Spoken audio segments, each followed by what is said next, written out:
عليكم ورحمة الله وبركاته. السلام عليكم ورحمة الله وبركاته. طيب، بسم الله الحمد لله والصلاة والسلام على رسول الله وعلى آله وصحبه ومن والاه.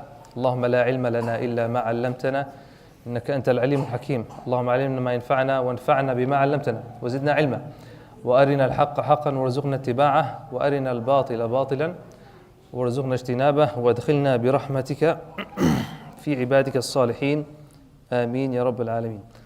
طيب, welcome dear brothers and sisters to part 2 of our halaqah series, Jerusalem's Islamic Legacy. And last week we discussed the first opening of Jerusalem, and today inshallah we're going to talk about the second opening bi'idhnillah. So we're going to start inshallah with a brief history. We're going to talk about an important topic, which is the Crusades, the fall of Jerusalem, and then we're going to talk about Salah ad-Din and the famous Battle of Hittin, and then some of the lessons that we can learn from that battle and from the opening of Jerusalem. Before we start, I'd like to do some review, inshallah, from last week. So last week we discussed the first opening of Jerusalem. Can anybody remember the date when Umar ibn Khattab entered and he was given the keys of Bayt al-Maqdis? I'll give you a hint. It starts with 6. It's 3 numbers. The second number is divided by the first number, by 2. تفضل. 63 minus 1, 636. Ahsant. So 636 is the day that Umar ibn Khattab entered and he was given the keys of Jerusalem. Who can tell me one of the lessons that we learned from last week? تفضل اسماعيل. Without Umar, we wouldn't Jews wouldn't return to Jerusalem. Jamil. So one of the things that Umar did is he actually allowed the Jews to enter. And inshallah we're going to see the same pattern actually, that the Christians actually did the same thing. They actually kicked out all the Jews from Jerusalem, and Salah ad-Din actually let them back in. What are some other lessons we learned? From the sisters. تفضلي.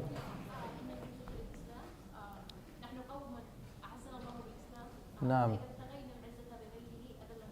أحسنتي. This is one of the most important lessons, the famous quote of Umar al-Khattab, that we are a nation that Allah subhanahu wa ta'ala He honored with Islam. And we talked about how insignificant the Arabs of the Arab Peninsula were in terms of everybody else in the world, and how Allah subhanahu wa ta'ala gave them that izzah and that power. And Umar al-Khattab realized that Allah gave them that power. Why? Because they sought izzah from Allah subhanahu wa ta'ala. They didn't seek it through anybody else.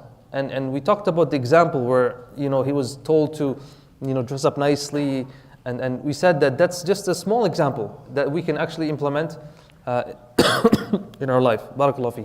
One more, let's take one more. Tfaddal. That you are representing your religion? Ahsanti, yes. And subhanallah, whatever you do, you are representing your religion. And so, that's a legacy that Umar al-Khattab has left for us, and we can speak with confidence and izzah and honor about, when the Muslims entered Jerusalem. It was given to the Muslims. That's one of the most amazing things, is that the keys were literally given to the Muslims, right? And now we have people trying to steal the keys, subhanallah, without any rights.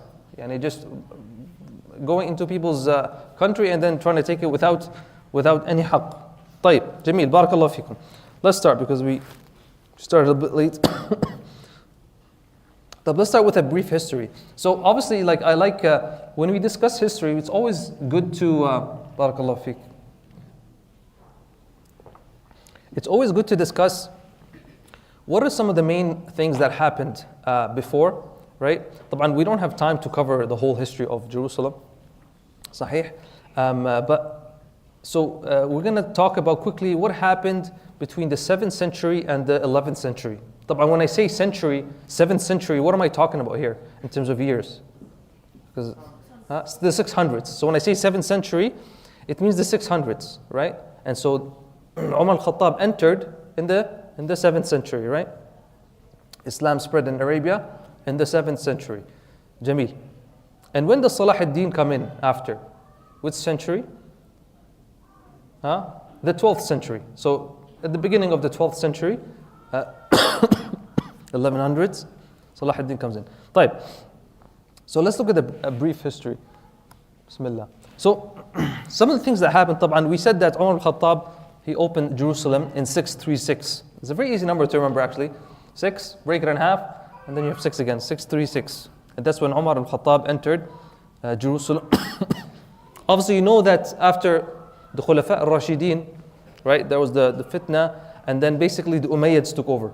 The Umayyads took over from the family of Uthman, and they ruled for a long time, right? In that time, the famous dome that you see there was built by Abdul Malik ibn Marwan.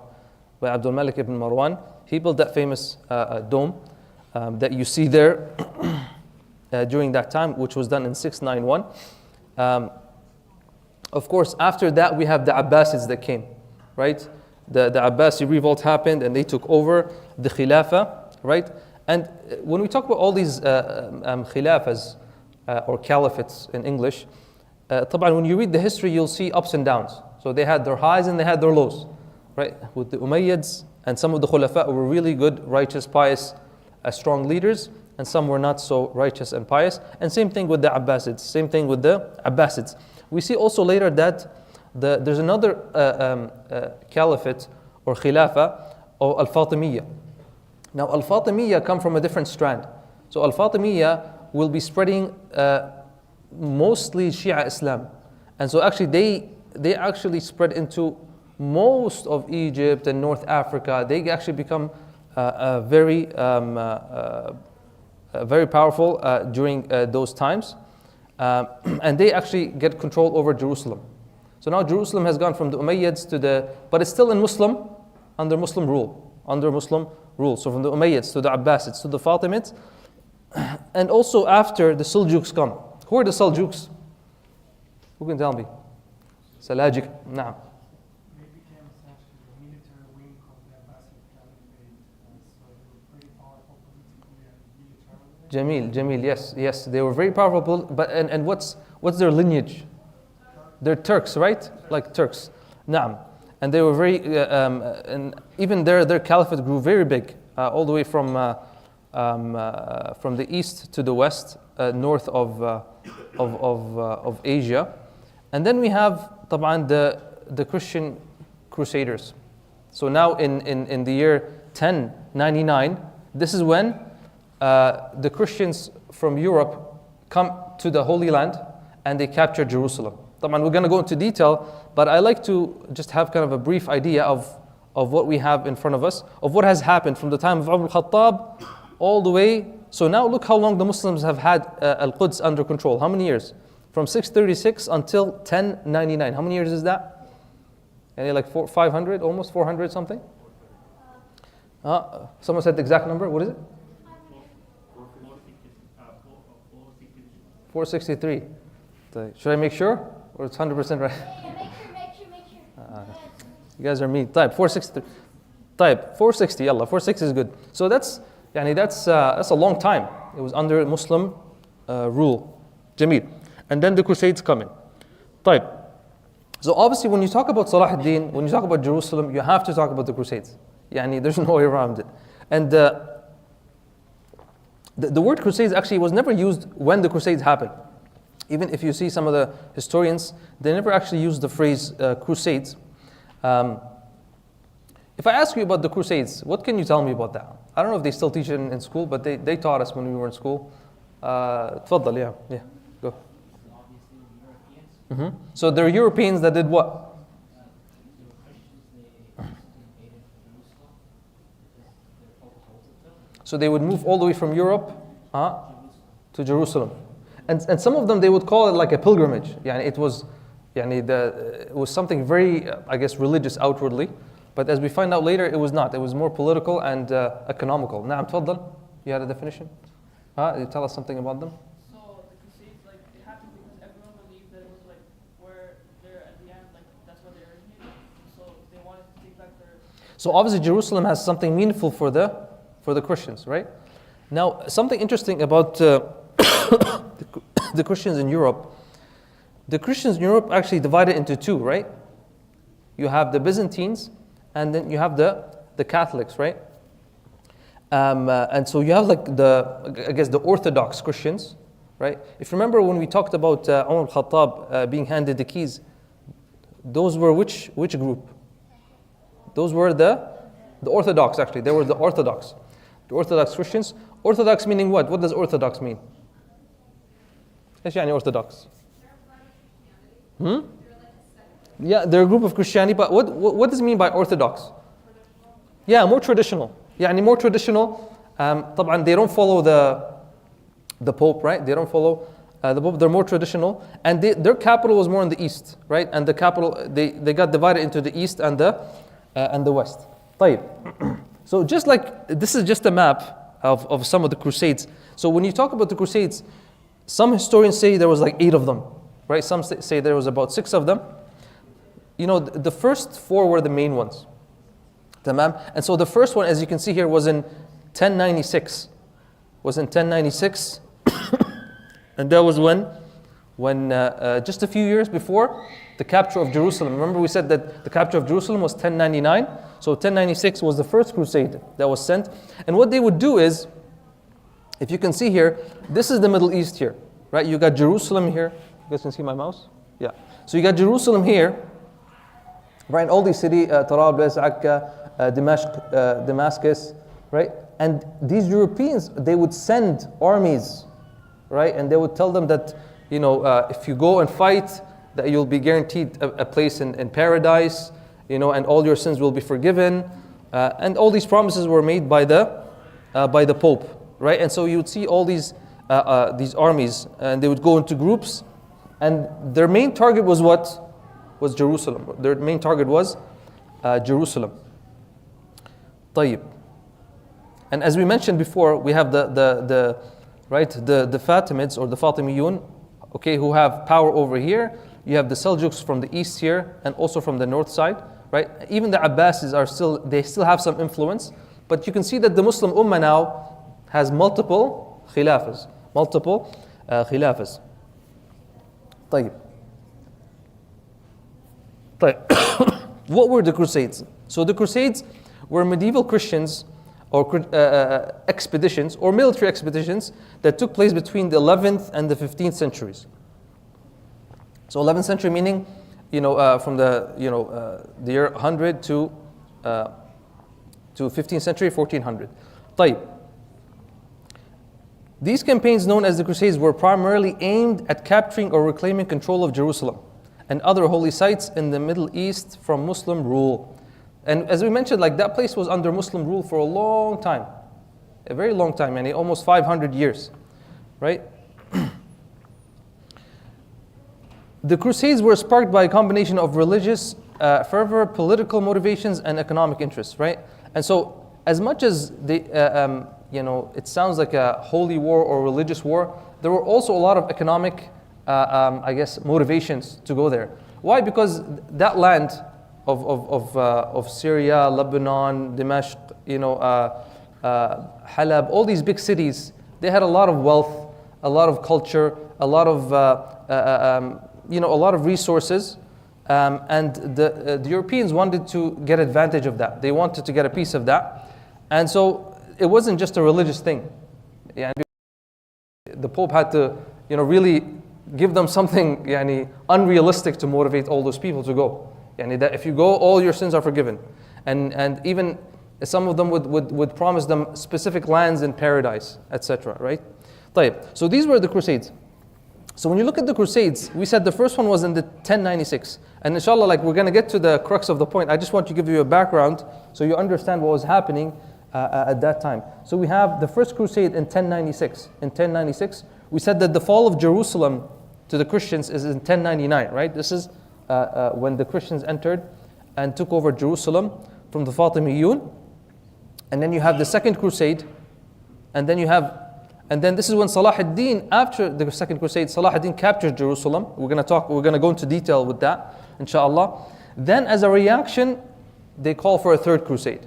So it's just back and forth, yani never ending. And subhanAllah, you will see that yani Allah subhanahu wa ta'ala decreed this, that the people of that land, yani it's like there's no peace. And you get a bit of peace for a couple of decades, 100 years, and then there's war again. Peace, war again. And so what's happening now, what we see now, yani, it's not something new about that land. Yani this has been happening for a long time, long time. Right? And even when the Crusades ended, we're going to see when the Crusades actually ended, yeah, just a couple 100 years ago, Napoleon comes in, right? And he tries to take it over. Tamam? And then yani, other hamlat come. طيب. So we have the third crusade. Salah ad-Din dies in 1193. Salah ad-Din dies 1193. Then there's another crusade. Right? And actually, Jerusalem falls again. Actually, Jerusalem, and what's interesting is one of the relatives of Salah ad-Din ends up letting one of the crusader armies to enter. Yani, we don't have time to go into that today, inshallah. I believe his nephew, Al-Kamil, who made an agreement with one of the crusades, that they will let them enter as long as they, and I think a documentary was made about it. Anybody know the name of it? I think it's called The Sultan and the Saint or something like that, or some kind of movie was made about it. I'm not sure how, don't quote me on that. I'm not sure how authentic that is. طيب. And then the Crusades, pretty much they end in 1271. The Mamalika, they rise up, right? And then they kick them out of the Holy Land for good. طيب. Jamil, let's start. So we want to start with the fall of Jerusalem, which happened in 1099. And you will see when you read history, excuse me, one of the patterns that you will see is that if you read in the history books that the Muslims lost something, lost the land, lost a battle or a kingdom or whatever, you should know for sure that the Muslim ummah at that time is weak. And I don't mean weak just economically. I mean weak even from mainly from an Islamic point of view. And so you will see that there will be fasad in the lands. And you open the history books, you will see the mu'arrikhin, the historians, they will say, like if you read about Al-Andalus, right? 700 years. You will see that at the time where it was taken away from us, khamr in the streets, the masajid are empty, cheating and stealing, and all these things are spread, fasad in the land. And this is from the sunnah of Allah subhanahu wa ta'ala, that when there is fasad, when there is corruption in the land, Allah subhanahu wa ta'ala takes that responsibility away from the people. Whether Muslim or non-Muslim, this is from the sunnah of Allah subhanahu wa ta'ala. طيب. So as we mentioned, the Muslims, right, they were separated in different khilafas, right? And so you have we said the Seljuks from the north here, we have the Fatimiyun, Al-Abbasiyin are here, right? And as you can see here, the Byzantine Empire from the left side here on Europe. So this is kind of like what it looked like right before the First Crusade. This is right before the First Crusade. So obviously the Crusaders will be coming from here. Tamam? And so we said the First Crusade was in 1095. In 1095. So what was happening in the Muslim lands? So we have the Fatimiyun, right? We have the Fatimiyun who have control of North Africa and the Levant, like the Sham area, a large area of the Sham area, and even the Hijaz. When I say Hijaz, what is the Hijaz? Yeah, so if you think of like present day Saudi Arabia, right? You have the Hijaz area, which is like Mecca, Medina, Jeddah, all those areas in the west, and then you have Najd mainly, right, on the east side, Riyadh, and that would be Najd. So the Fatimiyun have a pretty large control, right, and of Al-Hijaz, and then you have a group of who are called Al-Qaramita. Anybody have heard of them? Al-Qaramita, na'am. And so Al-Qaramita, what they do actually, there's fighting with the Fatimiyun, and they actually enter the Kaaba, and they actually do what? Na'am. They actually take the black stone, Al-Hajar Al-Aswad, that it's from the Sunnah to touch it. When we do Hajj and Umrah, they actually took it and they kept it with them for a couple of years, right? And eventually it was broken. And so the actual black stone you see in the Kaaba there, it's not the actual full stone. It's just pieces of it that's been put together, right? So you can see like to the point that they did that. And so there was a lot of internal fighting. There's another group of Muslims, or I guess empire, that shows up, who are known as the Hashashin. I know that sounds a bit funny for some of you, but they were from an Ismaili strand. So that's, if you look at the Shia, it's a strand from the Shia, right? And some of the ulama, they were very clear that most of them, they are not under the umbrella of Islam because of this is not an Aqidah class, but because their main pillars of Islam are different than ours. They're 100% different than ours. And you know the present day Ismailis, it looks like a separate religion. Even there's zakah, their hajj, their salah, it's totally different. These guys are formed, and you will see that these guys become very kind of like a poison for the ummah, right? And you'll see later that they will assassinate some of they will assassinate other Muslims and leave the Crusades, taking over the land, subhanAllah. When I mention these events, this is not just like a storytelling, but you can see that similar events are happening now. And so this is not something new. Similar events now happening, you have people, Muslim countries not backing other Muslim countries. And so you ask yourself, how can they do that? Well, this is the sunnah of Allah subhanahu wa ta'ala. This has happened before. And unfortunately, we don't learn from our history. And then we said the Fatimiyun take over Jerusalem. Okay. At the same time, you have the Seljuks fighting the Crusades. Because remember we said the Seljuks are from the north, right? The Seljuks are from the north. And the Crusaders, actually, they come from Europe, not through the sea the first time. They actually go through land, right? And they have multiple wars there. The Seljuks are actually weakened, and they lose a lot of the cities. And you see there that the Crusades, they take the city of Antakya, Ruha, Tarablis, right, which is in the Lebanon area. All that area is taken one by one by the Crusades. And what's happening with the Muslims? There's a lot of internal fighting, right? And this is a pattern that you see a lot of times, that the Muslims lost power, why? One of the main reasons is internal fighting. And Allah subhanahu wa ta'ala told us, وَلَا تَنَازَعُوا فَتَفْشَلُوا وَتَذْهَبَ رِيحُكُمْ وَلَا تَنَازَعُوا وَأَطِيعُوا اللَّهَ وَأَطِيعُوا الرَّسُولَ وَلَا تَنَازَعُوا. Obey Allah and obey the Messenger. Okay? And then in another ayah he said, فَإِن تَنَازَعْتُمْ فِي شَيْءٍ what? فَرُدُّوهُ إِلَى اللَّهِ وَالرَّسُولِ. Right? So if you have any disagreements, then take it back to Allah and the Messenger. Take it back to Allah and the Messenger. طيب. So now, obviously the Crusaders are coming down and they're taking city by city. And obviously nobody ever goes straight to Jerusalem, right? Because it's the toughest place to take over. And in order to take over such a powerful city, you need to have taken over other cities where you have other soldiers and you have resources, food, drink coming in, right? And so now they head to Jerusalem. Who's in charge of Jerusalem right now? Who? The Fatimiyun. Ahsant. The Fatimiyun are in charge of Jerusalem. And the Fatimiyun were not very known for fighting. They were not very known for fighting. So obviously the Crusaders siege Jerusalem. Okay, it's under siege.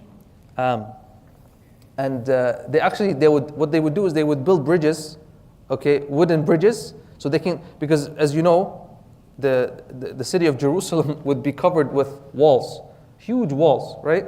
And it would be almost impenetrable unless you're able to get from the top. And so they would build these wooden bridges, okay, and they would fail and come back, and eventually they would be able to get on top, and then they would fight them, and then eventually on July 15th, 1099, and subhanAllah, it was the month of Ramadan. It was the month of Ramadan, 1099, Jerusalem surrenders. طيب. Now, what are these Crusaders going to do? They're going to let them go. They're going to let them free ransom. They're going to keep them prisoners. Well, if you read, and subhanAllah, this is not just in the Muslim history books, you will find this in the Christian history books as well, that people were not able to leave. And in one incident is mentioned that more than 100,000 people from the inhabitants of Jerusalem, they gathered in Masjid al-Aqsa. They're freaking out, they're scared because the Crusaders came in and started just killing everybody. 100,000 gathered in Al-Aqsa Mosque, the Aqsa Mosque that you see on TV now. And subhanAllah, like we see the numbers these days, but look at 100,000. And then the commander of the Crusaders commands them to just kill all of them. And in the books of I'm talking about in the books of the Christians, they'll mention that like, you know, like it was such a horrible day. Yani some of them would say that the blood would reach the hoofs of the horses. Some of them, they would say that the blood that's being spilled from all the killing would reach the ankles. Yani just imagine how much killing is taking place. And so, yani may Allah subhanahu wa ta'ala give sabr to the people of Gaza. But as you can see, this is not the first time. the people of that area have gone through so much more. And they're, mashallah, tabarakallah, they are strong people. May Allah subhanahu wa ta'ala give them victory. So, and subhanAllah, Masjid al-Aqsa, what happens to it? Right? No respect to it. Now remember when Umar al-Khattab entered, and then the patriarch, Sophronius, he told him, come pray in the church. And Umar al-Khattab said what? He refused. Why? Why did he refuse? Huh? Yeah, he was afraid that Muslims are going to come and make it a masjid and call it Masjid Umar or something like that. Right? Look what they do. They turn it into a stable. And they put horses, animals, right? And then the other part of it becomes a church, subhanAllah. Just compare between. And that's, you know, sometimes, and I say this especially for the young people, sometimes people will make fun of you, right? And they'll tell you, oh, your religion, you have to follow your religion, you have so many rules. You know, even when you use the bathroom, yani your religion teaches you how to use the bathroom. طيب, if you didn't have these rules, then you would have these kind of massacres. Yani in Islam, alhamdulillah, we even have, the Prophet ﷺ has taught us on how to deal in warfare. How to deal with warfare, how to deal with hostages, how to deal with, and so that's what actually, that's a positive, it's not a negative. That actually makes your system, your religion, something that is complete, right? Compared to other religions where they have no rules, and then they just go in and they do whatever they want. And nobody asks.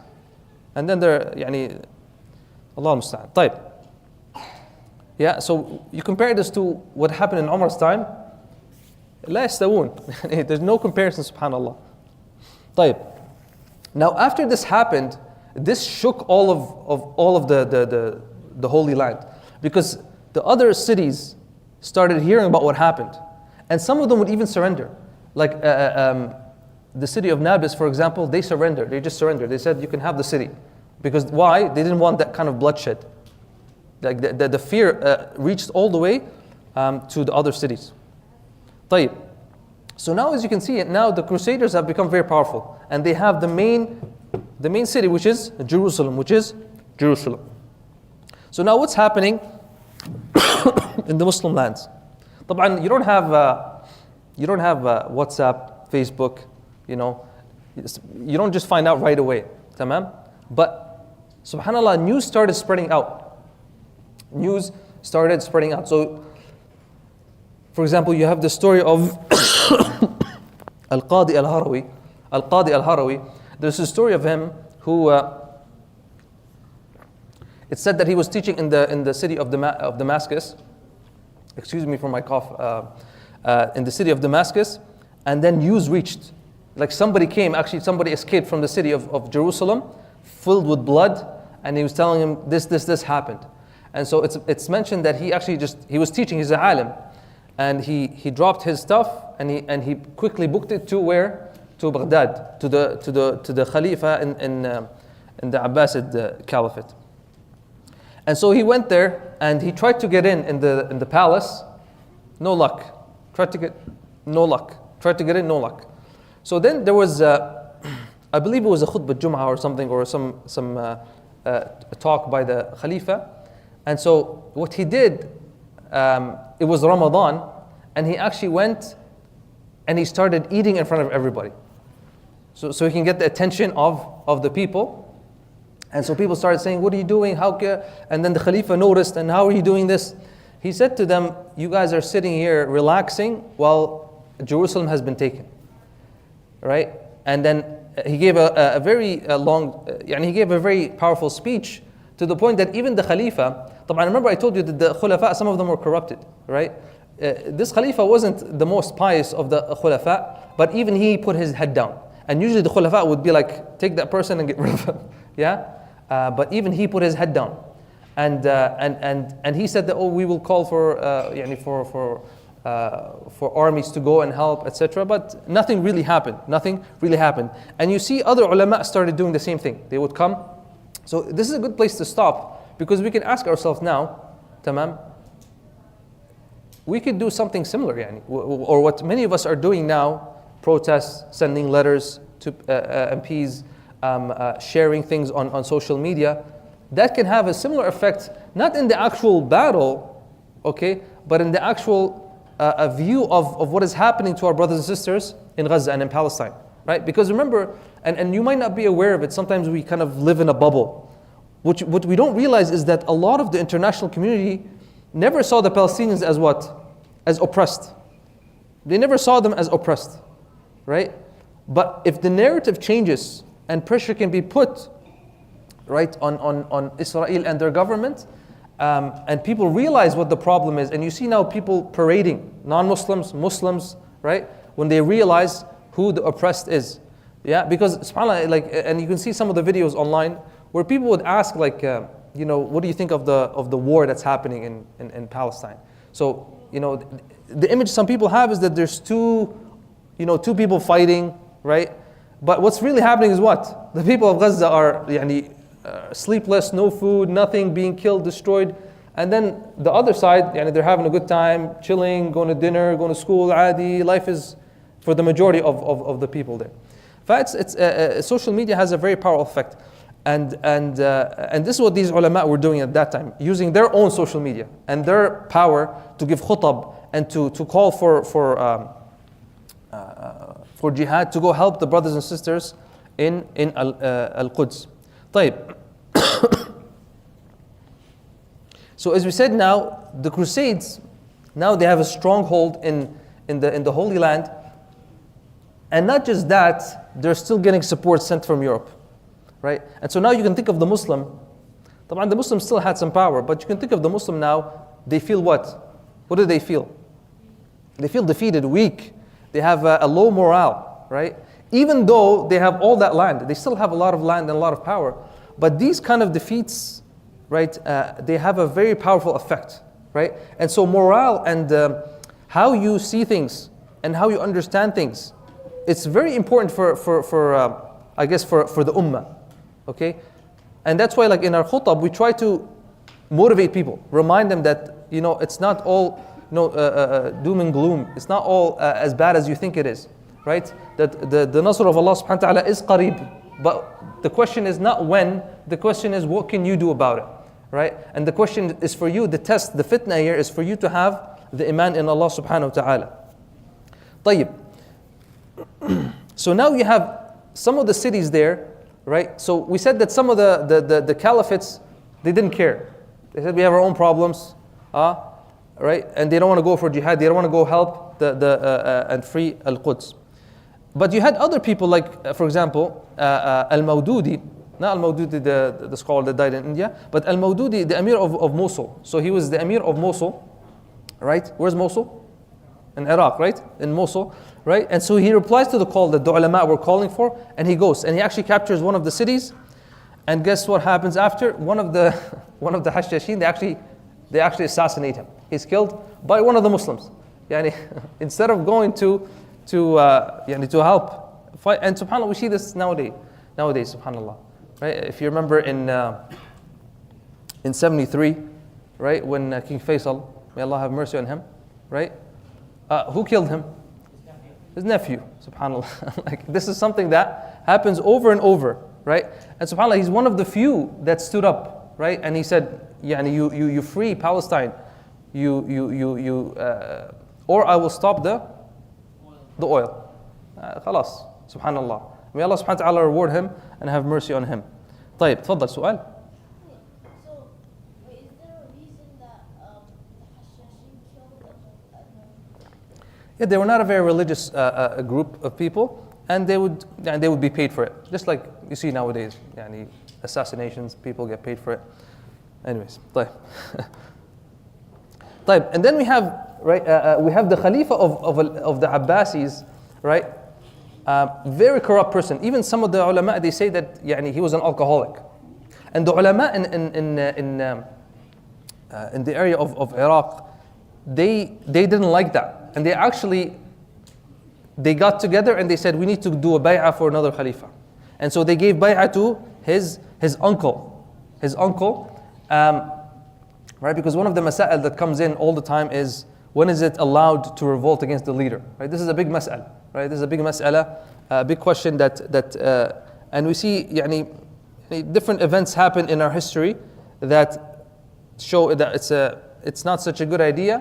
And we have a hadith that show that the default is that you should never go against the Amir and the Khalifa, except with exceptions. So it's a very sensitive topic. Inshallah, maybe one day it can be covered maybe by Sheikh Hassan.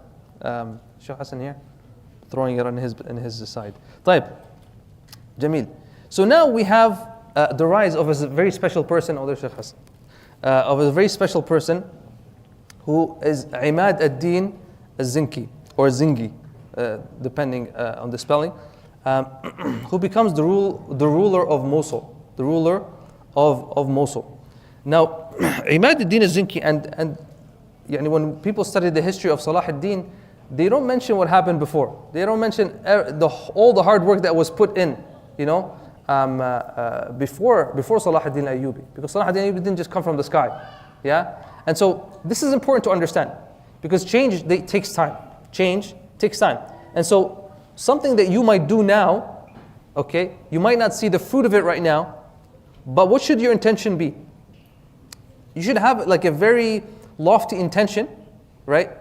Like, I'm gonna be from the people who free the Palestinians, for example. Right? You should have that lofty intention, absolutely no doubt, right? And Allah will reward you for that lofty intention. Or I'm gonna have a child that frees Palestine. Yeah, you should have that lofty intention. But will you see the fruits of it? Allah alam, that's not your job, that's not your problem. Yeah, but Allah will reward you for that, just for the intention. Bi'idhnillah. It's mentioned that the mother of excuse me, Muhammad al-Fatih. Who's Muhammad al-Fatih? Yeah, the one who opened Constantinople, one of the toughest cities in history to be opened, to be conquered.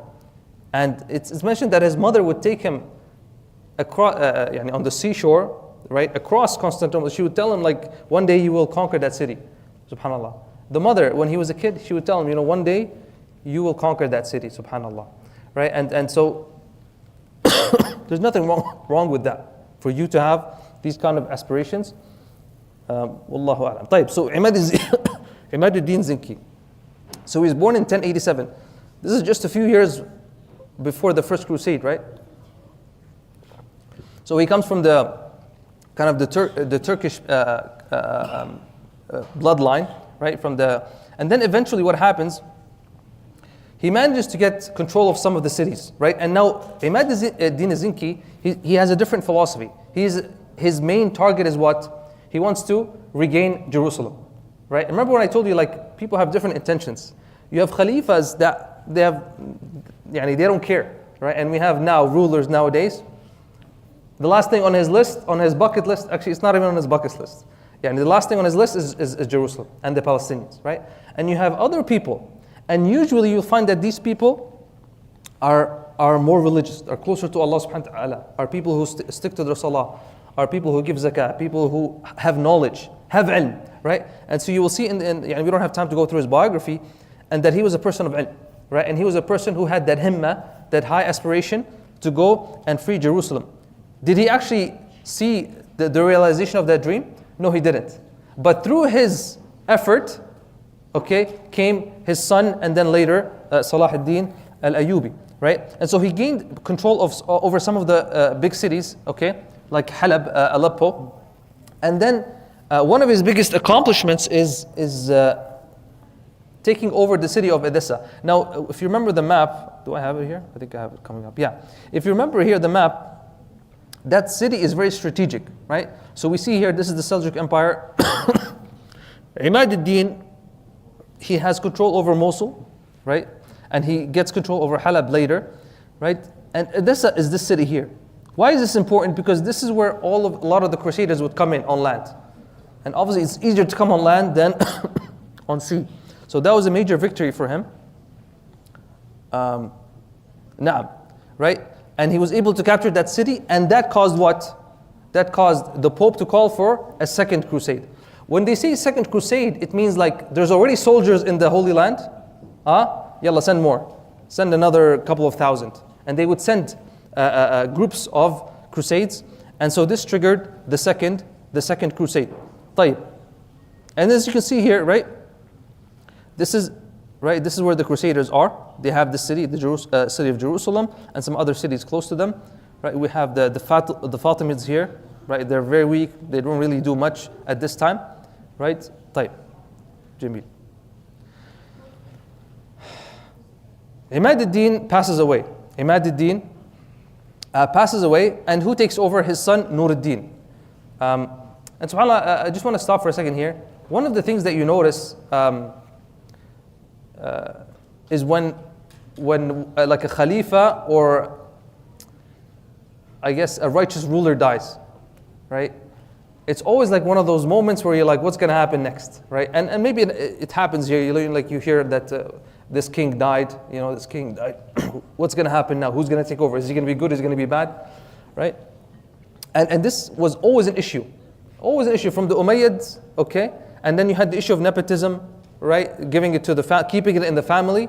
When there's people who are more, right? And this goes into what? This goes into a siyasa shar'iyya. And this is one of the topics that it's rarely studied, which is political science. From a sharia point of view, of course, siyasa shar'iyya. And this is a very important topic that is not really taught very well, and very few people study it. And it's extremely important. It's extremely important to understand events and understand what happens. How does the leadership go ahead? What is the khilafah? What does an actual Islamic government look like, right? And so this would go under the topic of siyasa al-shar'iyya. Right now, alhamdulillah, here Nur ad-Din ends up being a righteous son, and actually he becomes even more inspired than his father, to the point that actually he actually builds, and he gets the most expensive wood he can find, and he builds a minbar. Yeah? What's the minbar for? Huh? Go ahead. Huh? Like this one. What is this called? Yeah, minbar. To pray on it? Why would you pray? To the khutbah on it. Where?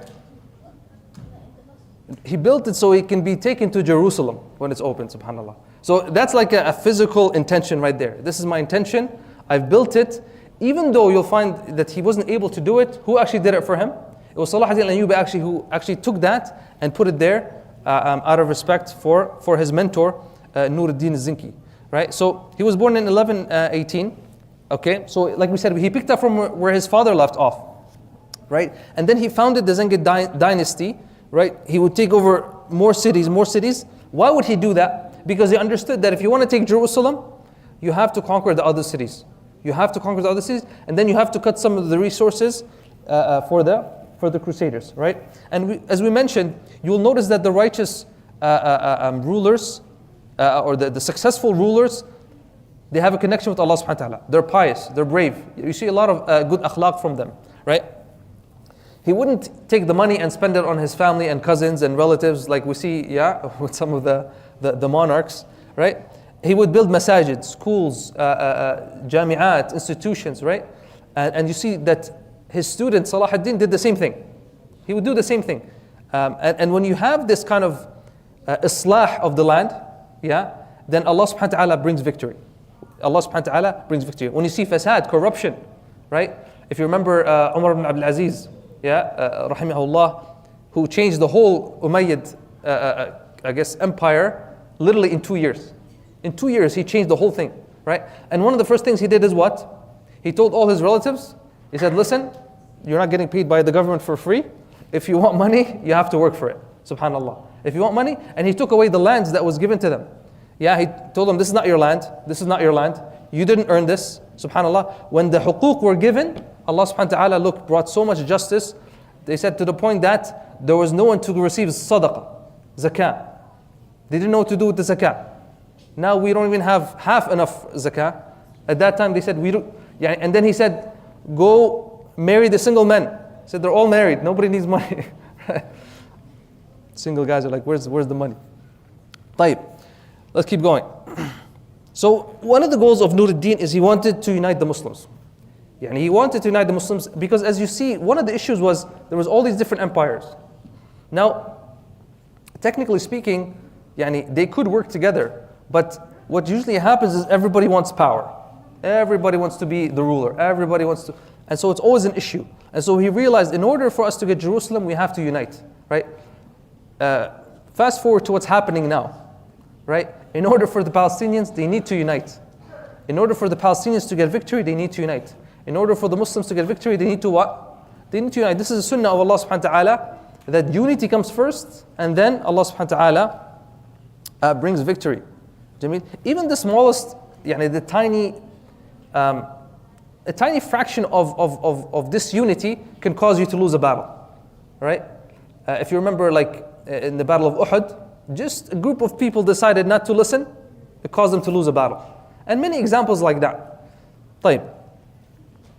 So he recaptured the city of Edessa once it was taken again from the Crusades, and then he also captured Damascus. And Damascus is a very important city because it's right between, It's right between kind of the Europe and Jerusalem.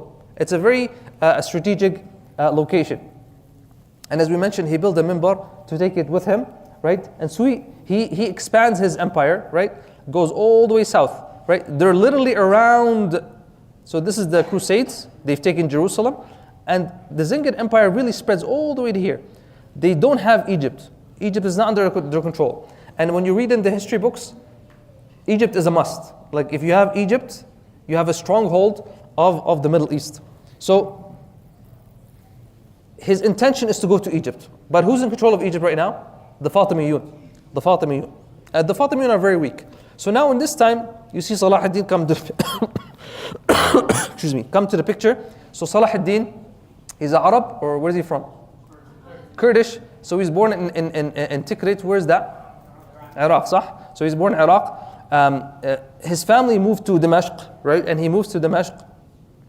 And you'll see that actually he was a very academic person. He studied all the sciences. He studied fiqh, tafsir, right, seerah. And he became very knowledgeable at a young age. And his uncle, Shirku, and Nuruddin Zinki,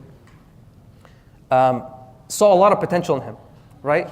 And so Nuruddin Zinki, who's where, right? He's in Damascus, right?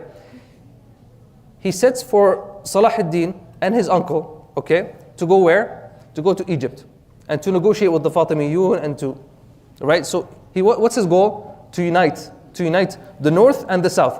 If the north and south are together, what's going to happen? Is Jerusalem difficult? It's easy. If the north and the south are together, then victory is easy. SubhanAllah, one of the interesting things you'll find historically that it's a strategic thing that when you want to weaken a land, you split them in half.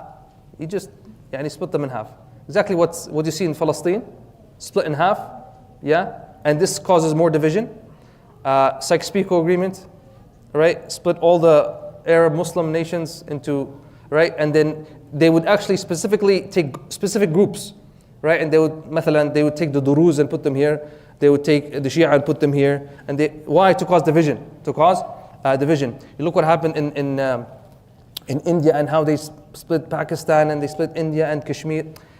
Very strategic to cause division. And this is something that you notice, a pattern that you notice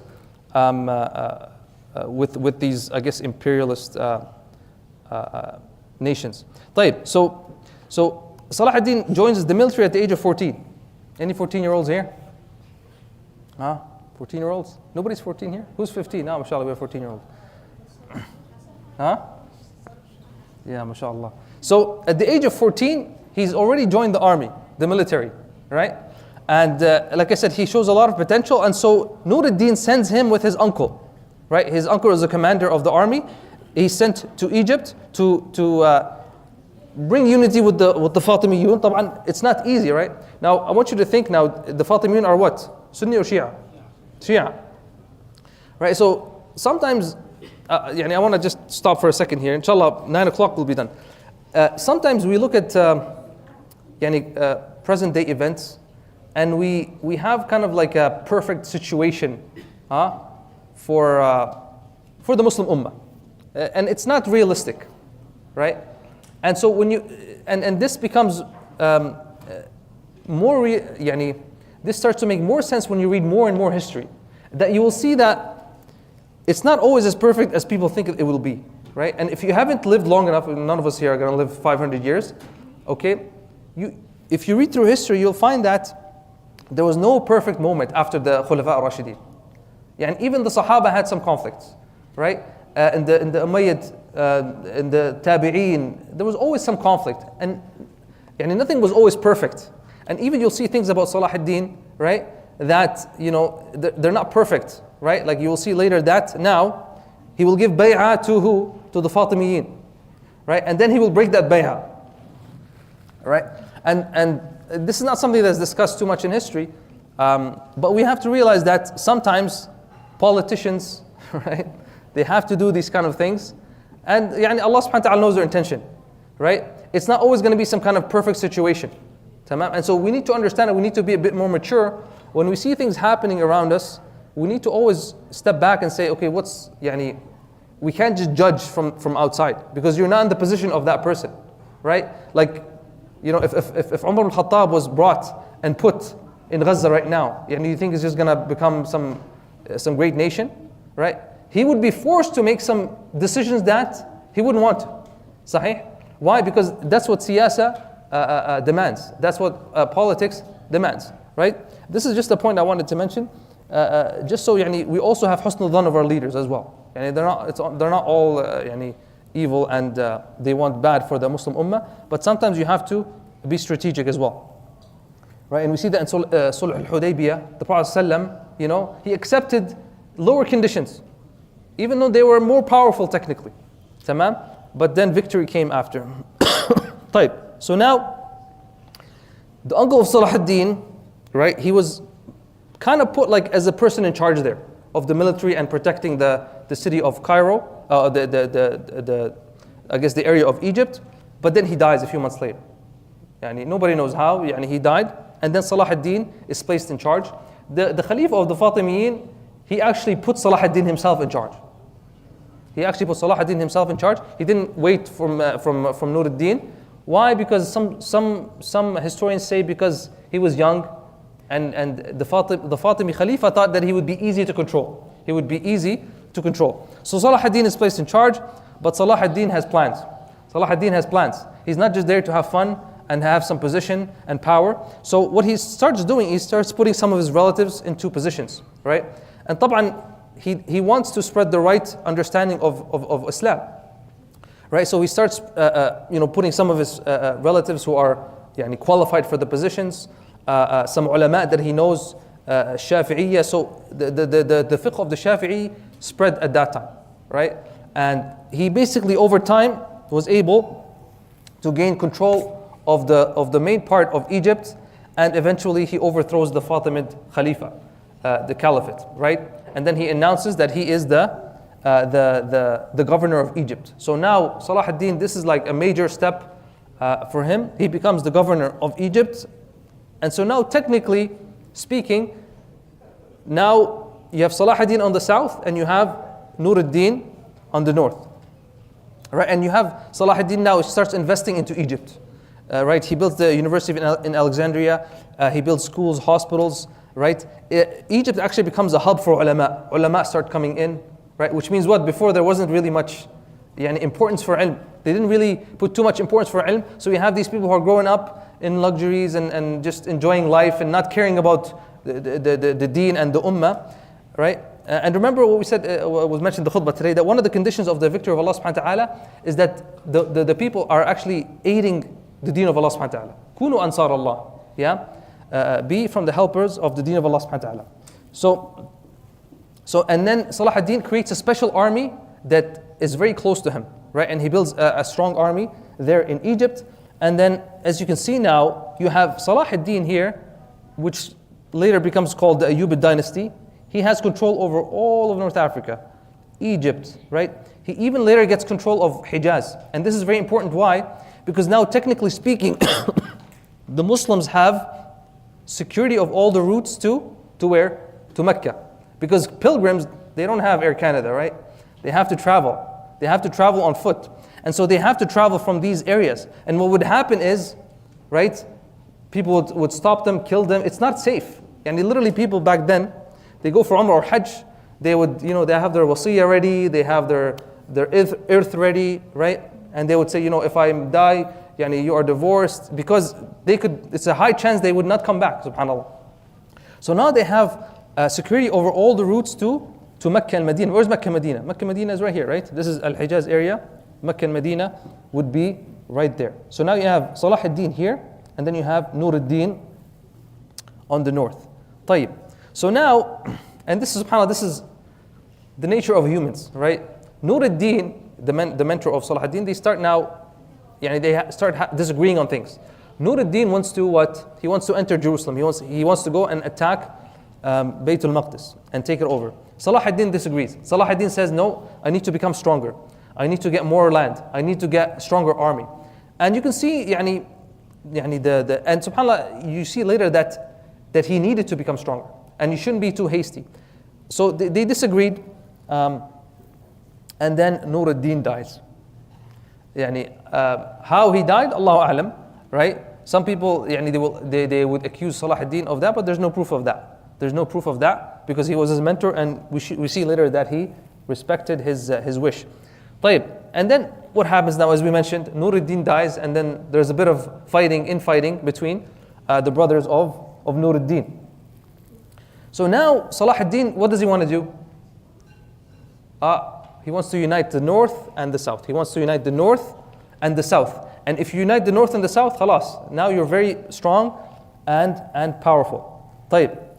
So what does he move? What does he do? He moves now from Egypt all the way to Damascus. So now he goes and he stays in Damascus and becomes the Sultan of Egypt and Syria. He becomes the Sultan of Egypt and Syria. So now he announces to everybody that he's now the Sultan of Egypt and Syria, right? Now someone might say, well, that sounds a bit greedy. He just wanted more power. But listen, like I said, when it comes to politics, if you don't do something, what would have happened? If he just stayed in Egypt, what would have happened? Infighting, right? The sons of Nur ad-Din would have fought, and this is my kingdom, and they start fighting each other, and then musibah, right? And it happens, and this happens in history. So he wanted to avoid that. So he goes there, and he takes over, and he announces himself the governor, the Sultan of Egypt and Syria. Okay? There's multiple battles. Now, something big happens here, before we talk about the main battle, and we're almost done. The Crusaders, the Crusaders, they were not like one united front. There would be different Crusaders and different commanders and different kings and different leaders, right? So sometimes 2 or 3 kings would come, right? And so one of those leaders, his name was Arnaut in Arabic and Reynaud in I guess in French. And he was the king of Al-Karak. It's an area there in Sham. It's called Al-Karak. Al-Karak, it comes in the way of the route to where? So if you see here, this area is, Al-Karak would be somewhere here. So for the Hujjaj that would come, now Salah ad-Din and the Crusades, they made a peace treaty. There was a lot of battles, and both of them realized it's not the time, so they made a peace treaty for 2 years. So what does a peace treaty mean? Now you hear about it in the news, peace treaty. What does that mean? Both sides are at peace. Yeah, can't attack each other. So now they have a peace treaty. Who breaks the peace treaty? This guy Reynaud or Arnaut, right? And so there's people who are going for Hajj, and he stops them and he attacks them. And then Salah ad-Din gets upset. He tells the king in Jerusalem, nothing is done. Then later he does the same thing, but this time he goes and he gets all the Hujjaj who are going to Hajj. Remember that they're going south here, right, from here, and he massacres them. He kills them, right? And there's a story in the books of history where he kills all of them and he says to them, call upon your Muhammad to save you. Call upon your messenger Muhammad to come save you. And when this news reached Salah ad-Din, he got very furious. And he decided right there and then that he's going to do something about it, and he's going to break. Khalas, now the peace treaty is broken. They broke the peace treaty. طيب. We already covered that. طيب, Jamil. So now we go to the famous battle of Hittin. So a lot of times people go straight to the battle, but now you see what built up all the way to this battle, right? A lot of things happened before this battle took place, and Salah ad-Din, it took a lot of time, 15 years or so, for him to become that strong. You keep this in mind when people are like, when is the victory, when are things going to happen? It takes a lot of hard work and a lot of sabr. So now, what happens? Salah ad-Din now calls for jihad basically. He calls all the people to come out from all the areas. So these are all under who? Under Salah ad-Din. Right? He calls soldiers from all over the Ayyubi dynasty, right? And they gather in Damascus. طيب. The Battle of Hittin takes place in an area called Hittin here. If you can see here, south of Damascus, right? North of Jerusalem. This is Jerusalem here. This is where the Battle of Hittin takes place. If you take a closer look here, there's the Sea of Galilee or Lake Tiberias, I think it's called. This is the the Sea of Galilee, or Galilee in English they would call it. And so the battle took right here. Now, what happened is the Crusades took. They stayed in an area called Sufariya, right? And this place was very strategic because they had a huge fort and they wanted Salah ad-Din to come to them. And they brought all the Crusades there. Remember I told you there are different groups, right? So they brought all of them there and they wanted Salah ad-Din to come to them. Salah ad-Din didn't like that, right? He didn't want to do that because he knew that he might lose. So what happened? Salah ad-Din would come from here, right? And what happened now? One of the wives, this city here, Tiberias, is under the Crusade rule. And the wife of one of the kings of Tripoli, King Raymond, his wife is here. So Salah ad-Din goes in, takes over the city, right? And now basically kind of forces them to do what? To reconsider, okay? And he sends messengers to go tell them. And so these guys discuss. Eventually they decide we're going to go out and meet Salah ad-Din. We're going to go out and meet Salah ad-Din. And they fall into Salah ad-Din's trap. And Salah ad-Din sends soldiers all over the area here. And they start attacking until they meet Salah ad-Din because they were a larger army. And then when they meet Salah ad-Din in the valley of Hittin here, in the horns of Hittin, they are very weak. And Salah ad-Din and his army, they take care of them. And they defeat them.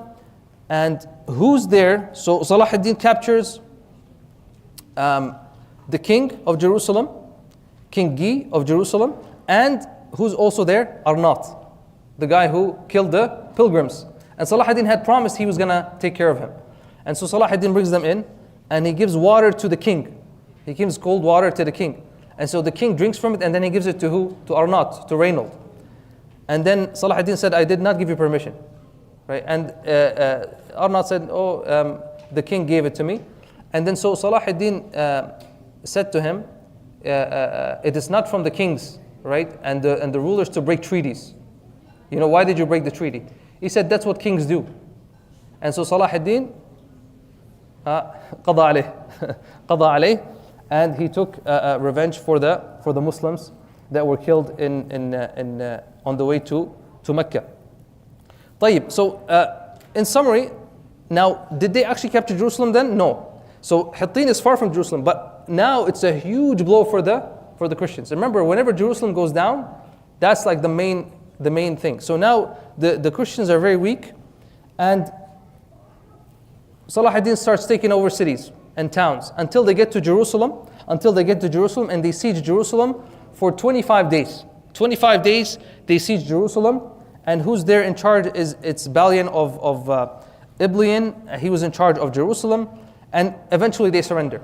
Because all the Crusades were where they went out for that battle of Hittin. Khalas, the city is empty. There's no fighters, there's nobody left. They go there and eventually they surrender to Salah ad-Din. Now Salah ad-Din wanted to get vengeance for what happened when they entered and they killed 100,000 in Masjid al-Aqsa. Balian, he said to him, no, if you're gonna do that, then we're gonna destroy the masjid, we're gonna kill hostages. And so eventually what they agree is that they will be left to leave as long as they pay a ransom, right? As long as they pay a ransom, like they pay a fee and they will be freed. right? They'll be freed. And so the Christians were allowed to leave the city as long as they paid a ransom. Many of them they couldn't, and so Salah ad-Din actually paid it for them himself. He actually paid for them, even though who's the victorious? Salah ad-Din, right? But from his akhlaq and his Islamic etiquettes, he did that. Some of them actually accepted Islam. And also Salah ad-Din, he allowed the Jews to re-enter. Look at this, yani, this is something that should be known. Salah ad-Din is the one because who kicked them out? Who killed them? Right? Exactly, the Crusaders. Who's letting them back in? Salah ad-Din. And so what we learn from this is Muslims have absolutely no problem with the Jews. Muslims have absolutely no problems with the Jews. Muslims have problem with what? Zionism. Yeah, a political extreme movement that aims to get rid of all the Muslims and the Arabs in the Holy Land. And this is important for us to understand, especially the young people. Right? Muslims don't have a problem with the Jews because traditionally we've always lived with them. طيب, Jamil. So obviously now Salah ad-Din, we're about to finish inshallah. So now Salah ad-Din falls ill. And on March 4th, 1193, he dies, rahimahullah, and he's buried in Damascus. Has anybody been to the I think it's in right next to the Masjid al-Amawi. If you've been there, by Masjid al-Amawi, I had the opportunity to go there in 2006, right before the Lebanon war. I think 2006, yeah. And so you'll see there his I guess his grave there, right next to the Masjid al-Amawi in Damascus. I don't know if it's still there now, probably destroyed now. Now, his brother Al-Adil takes over, but what happens eventually? There's infighting. There's a lot of fighting between his children, who's going to take the power. And they get weakened eventually. Now, let's talk quickly about his achievements. So in just 12 years, okay, Salah ad-Din al-Ayyubi, he was able to unite Mesopotamia, which is the kind of the area on the north, Syria, Egypt, Eastern Libya, Western Arabia, and Yemen under one dynasty. And this is strategic. From the outside, you might say, oh, he just wants power. But this is strategic for him to be able to do what? طبعا, to spread Islam, of course, and also to be able to reclaim Jerusalem. His scope of vision was that he gave each situation its due attention and weight.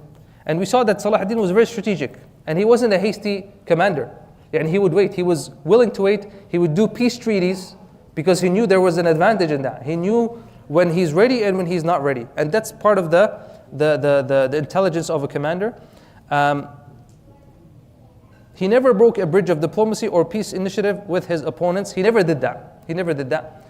Even though I mentioned that he did break the bay'ah with the Fatimiyun, someone might say, well, they're not, that's a aqadi, I guess, debate that someone might say, well, he didn't have to. Wallahu a'lam, we'll leave that to the ulama. But like I said, inshallah, when we discuss the lessons, right? One of the lessons, and I'll start with it, inshallah, I'll get lessons from you guys, and we'll end it there, inshallah. One of the lessons that we mentioned before is that nobody's perfect, right? Salah ad-Din was not a perfect man. He's not some holy person who prays the night every day and reads Quran for 10 hours a day and he gives sadaqah. He was a normal person. Yes, he had a connection with Allah subhanahu wa ta'ala. Yes, he had a vision, right?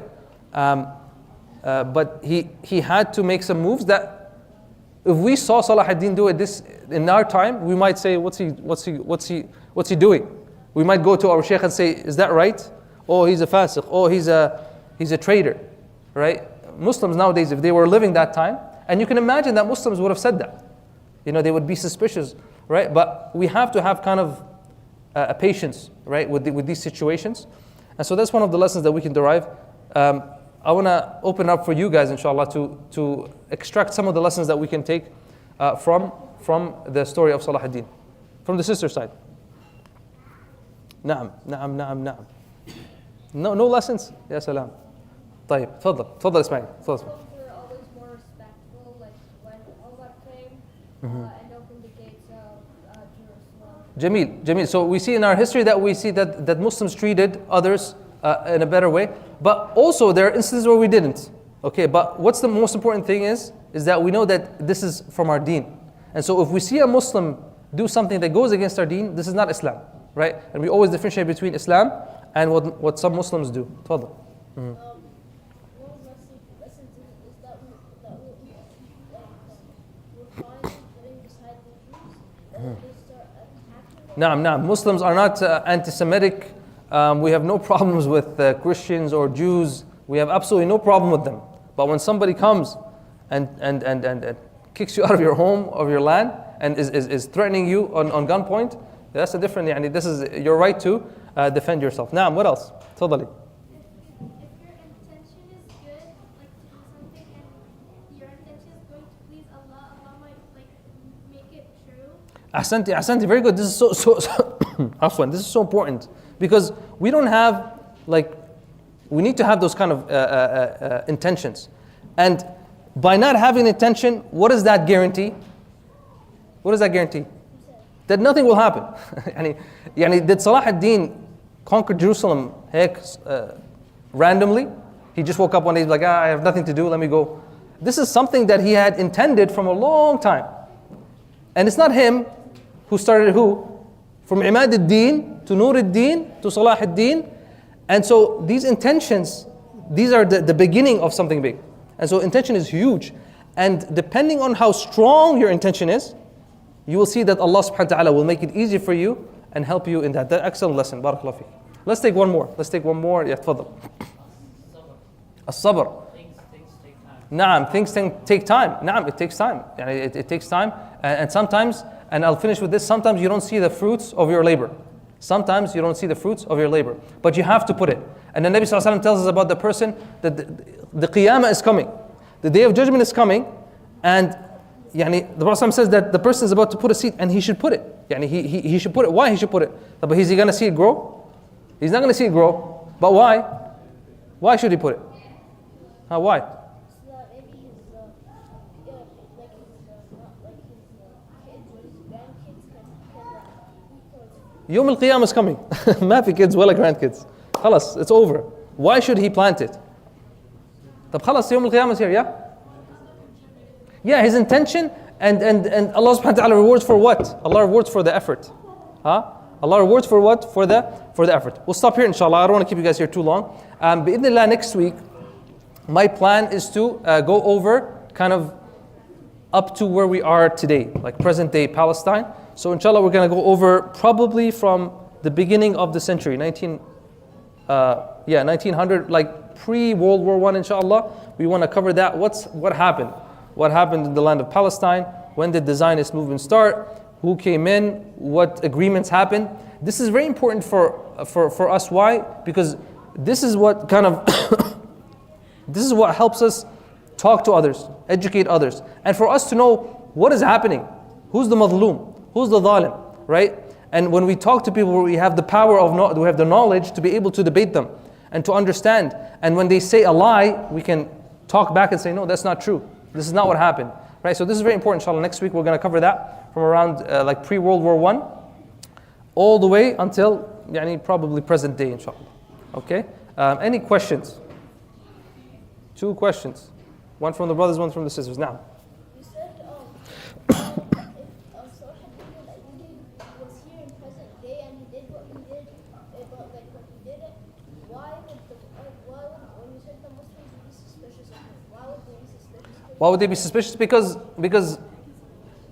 Because he had to do sometimes things that we wouldn't be happy with, like we wouldn't be 100% happy with, right? And so when you learn about politics, right, and what Muslim leaders have to do, right, depending on their situations, sometimes they have to do things that might not go 100% with the Deen, but because of their circumstances, right, that's the best decision they could have made, and it's an ijtihad.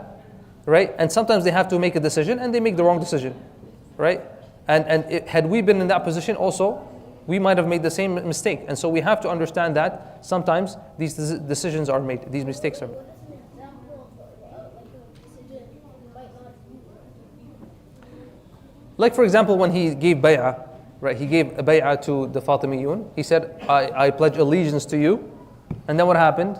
He broke the allegiance and then he basically ended the Fatimiyyin, right? And طبعا he has a good intention, right? But sometimes this is siyasa shar'iyya. This is where the ulama have to come in, and these people in charge, they have to consult the ulama. And the ulama, they will give them advice, and Allah subhanahu wa ta'ala judges them on that, right? Will they be sinful if they make a mistake? If they made a mistake and they used what they have, and then they will not be sinful. Yeah, because the Prophet told us that the one who does ijtihad, okay, we use it, analogy from the qadi. The qadi, when he makes a decision, the judge when he makes a decision, right, or the alim when he makes a decision, right, if he gets it right, he gets 2 ajrs. And if he gets it wrong, as long as he's done his due diligence and he's a person of knowledge, then he will get 1 ajr. Subhanallah. But this is our deen, so we have to be a bit more open-minded when we see these things. The more you read, inshallah, the more open-minded you become. It doesn't mean that you become flexible and you're like okay with everything, but you become open-minded because the Sharia is wider than our broad mind. I guess our minds, and some people are very constricted in their thinking. Wallahu a'lam. Any question from the sisters? I think I kept you guys too long. Barakallahu feekum. Wassalamu alaikum wa rahmatullahi wa barakatuhu.